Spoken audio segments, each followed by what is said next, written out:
polícia da Itália descobriu, na última sexta-feira, uma idosa que estava morta em sua casa na região da Lombardia há mais de 2 anos. 2 anos. O caso levantou o debate no país sobre a solidão da população mais velha. Aí a gente acha que só acontece lá na Itália. Não, todo canto, todo lugar, inclusive Santa Fé do Sul. E até pra gente tratar também disso, nós convidamos aqui a presidente do Conselho Municipal do Idoso, Ana Paula Gonçalves, para a gente falar sobre essa questão do isolamento da pessoa idosa. E essa realidade é nossa também, Ana. Bom dia, prazer recebê-la aqui, seja muito bem-vinda. Bom dia, queridos ouvintes. Bom dia. Bom dia, Leandro. Aqui em nome do Conselho eu agradeço a oportunidade de vir aqui conversar, trazer informações e esclarecer a nossa querida população, principalmente a população que mais sofre aí nesse período pandêmico, né? Então, sim, tem muitos idosos, nós vamos falar sobre isso, que vivem em completa solidão. Muitos são uma questão de opção, né? Eles gostam de ficar sozinhos e outros também porque realmente sofrem abandono. Então nós temos aí 2 situações que precisam ser analisadas. Muitos idosos, vamos citar essa primeira situação daquele idoso que mora sozinho, que às vezes tem idoso que não casou, por isso que vive mais, né? Vive mais tempo, vive bastante uns 200 anos. Uau. Aí tem aquele idoso que não teve filhos, que não tem família. Parece estranho, mas tem pessoas que é sozinha no mundo mesmo. E aí essas pessoas vão chegar a um ponto, né, que se tornam vulneráveis. E nessa situação de vulnerabilidade, ele acaba precisando de ajuda. Nós temos todo um trabalho que é feito de amparo ao idoso, que é a porta de entrada, isso é muito importante. Eu sempre estou informando a população.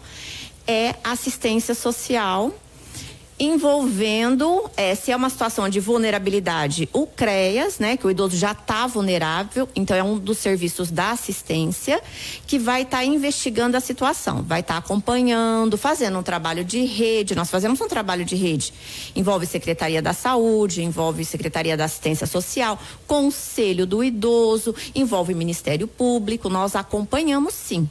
Tem idoso, vou explicar uma situação para vocês, que o idoso não quer ser institucionalizado e ele está numa situação vulnerável. Então nós acompanhamos, vamos fazer visitas, conversamos, ele não aceita ir para uma instituição de longa permanência, que são os lares de idosos. E a senhora está falando desse caso, não é de outro local. É aqui, a nossa realidade. Sim, a nossa realidade. Vamos falar daqui e outros municípios. Sim. Todo mundo conhece idoso que mora sozinho, não só aqui, mas todos os lugares.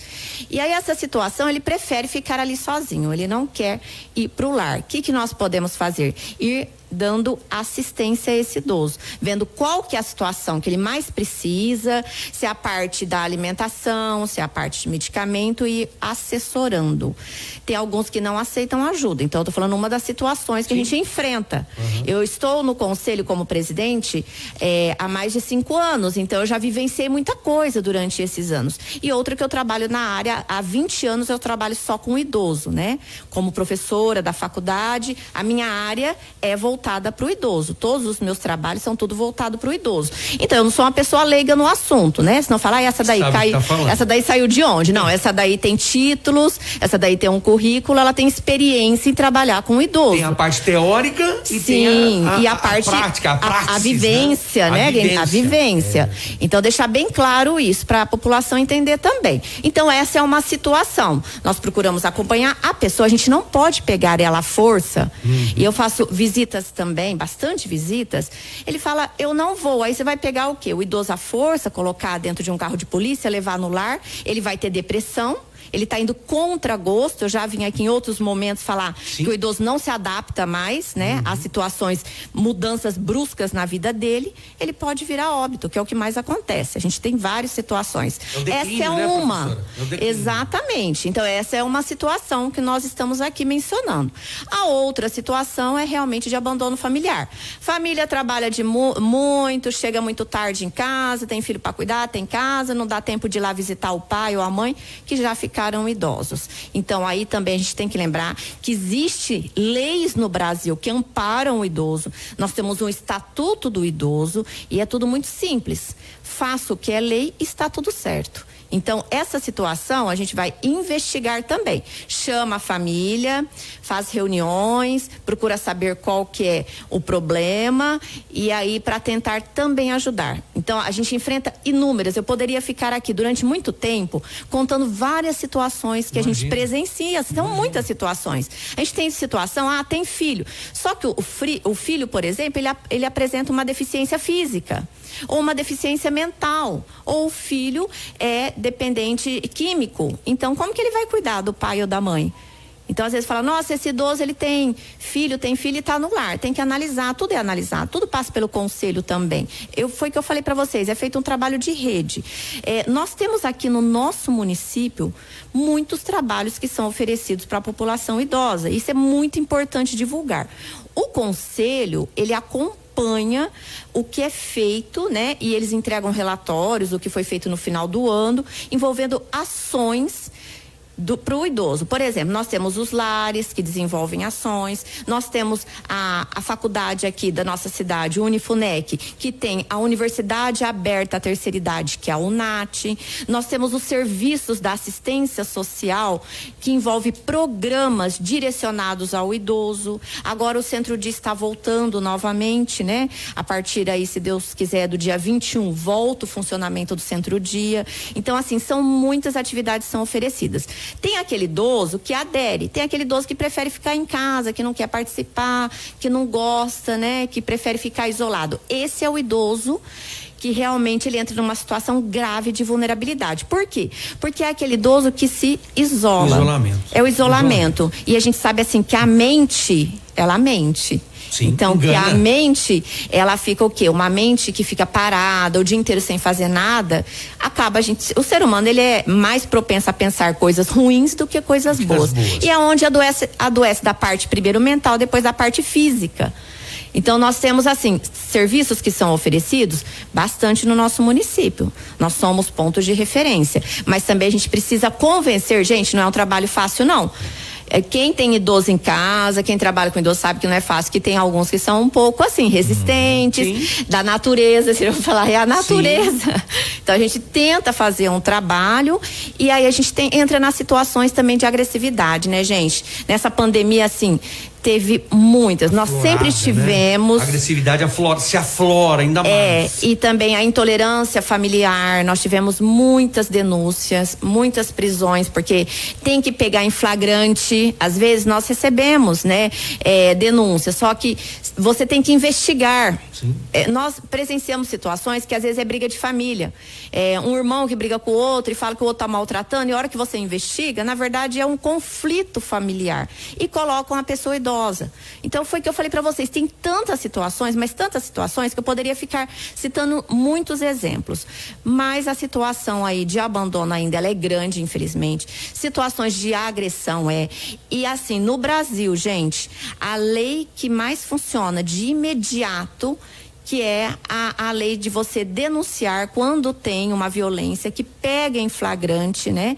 Que aí vai ter a medida protetiva. A medida protetiva, ela age na hora. Então, uma vez que vocês veem alguém agredindo algum idoso, denunciem. Tem denúncia anônima que pode ser feita, que aí pega em flagrante a medida protetiva. Se você aproximar, né? Tem aí, vai ser, por exemplo, um filho que agride. A gente tem várias situações assim. O filho que agredia a mãe, e aí foi pego em flagrante, ele foi preso. Então, aí é uma forma de agir rapidamente. Porque vocês têm que entender também que é difícil pra gente. Você fala assim, olha, tem um idoso que eu escuto, que é meu vizinho, eu escuto a família brigando com ele, ficando bravo. Aí a gente chega na casa, a gente não consegue pegar em flagrante. Aparentemente está tudo normal. Então você vai investigar a situação. Porque você tem que provar, não é assim, alguém falou, eu vou lá Fica aprendendo, né? é complicado. A gente a senhora estava comentando sobre o isolamento. Tem as pessoas que optam pelo isolamento, a pessoa mora sozinha, fica sozinha. Só que também, por outro lado, tem aqueles que estão inseridos na família, mas também se sentem uma ilha. Exatamente. Isso acontece muito. Como é que sai disso? Isso é uma questão aí familiar, né? Que aí eu falo assim, educação familiar, a cultura familiar de valorizar o idoso. Então, tem situações, e aí eu alerto muito a população, porque eu sei que a vida de todo mundo é muito corrida, o que falta muito é a empatia, que é a capacidade de se colocar no lugar do próximo. Então, eu sei, aqui todos nós temos uma vida corrida, nós temos lar, nós temos casa, nós temos um trabalho para cuidar, preocupações e muitas, da hora que acorda, da hora que vai dormir. E aí chega em casa, em vez de interagir com o idoso, às vezes o idoso ele come lá do cantinho, sozinho, a família toda sentada na mesa, conversando, netos, os filhos, e o idoso lá não coloca ele para participar daquela roda familiar. Então fiquem atentos que às vezes é uma falta de atenção. Perguntar também para ele como foi o dia dele, porque às vezes a pessoa fala assim, só porque eu trabalho, o meu dia é mais importante. Não, e o idoso? Ele que já viveu tanta coisa, ele que te deu a oportunidade de estar aqui, né? Então aí a gente sempre tem esse alerta. Tudo envolve uma questão de afetividade, né? De você ter um apego ou não.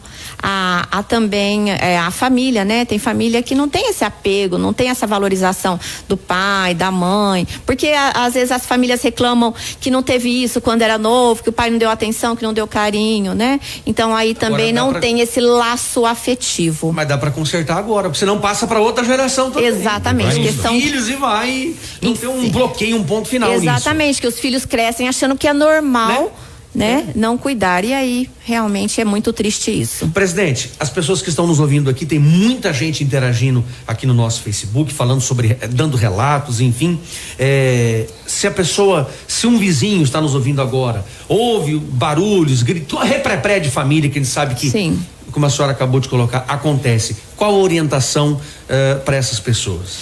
Nós temos o Disque 100, que é o Disque do Ministério Público, que você cai direto numa ouvidoria para aquela pessoa que não quer ficar se identificando, né? Porque também tem medo, se sente coagido. Então, esse é uma denúncia anônima. Você pode protocolar também, via no Ministério Público, uma denúncia, falando, eu quero, ou fazer um boletim de ocorrência.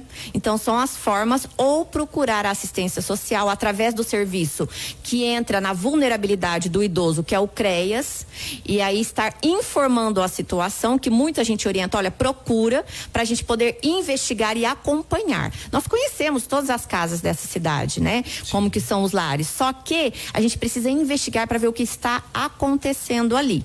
E aí foi que eu falei para vocês, não é uma medida rápida, porque as pessoas acham que pode denunciar e a gente já chega lá com uma ação. Não, foi o que eu falei. Nós temos todo um processo investigativo que vai ser feito, e uma vez que o idoso foi denunciado que ele está em situação de vulnerabilidade, nós temos reuniões mensais do Conselho do Idoso, tem todo um cronograma anual, nós fazemos reuniões extras também para estar acompanhando e investigando o que está acontecendo naquela situação ali. E aí, se vocês não colaborarem também denunciando, como que a gente vai tomar uma atitude? Olha, mas eu não quero que fala, não, eu não vou fazer boletim. Tá, nós vamos partir para ação, só que a nossa ação é o quê? É através de visitas, é o acompanhamento, é investigando. Sondagem, né? Sondagem. Agora, se a pessoa tem uma denúncia, facilita, e a ação, ela é mais rápida. Então, não é algo que a gente consegue resolver aí. E tem situações, vou falar para vocês, que a gente pede para fazer boletim. Já levamos idosos, que sempre entram na teoria do amor. Então, o idoso, ele tem um amor pelo filho, pela filha, ele se recusa a denunciar. Ou às vezes porque ele se sente coagido, ele tem medo mesmo, né? Ou porque também, não, mas meu filho vai ser preso. Não, eu não quero que ele seja preso. Então, às vezes a gente pega... A continuar, ele omite. Nós chegamos lá e fala, não, olha, nós fizemos visita recentemente, aconteceu essa situação. Nós chegamos lá, aparentemente estava tudo normal, casa limpa.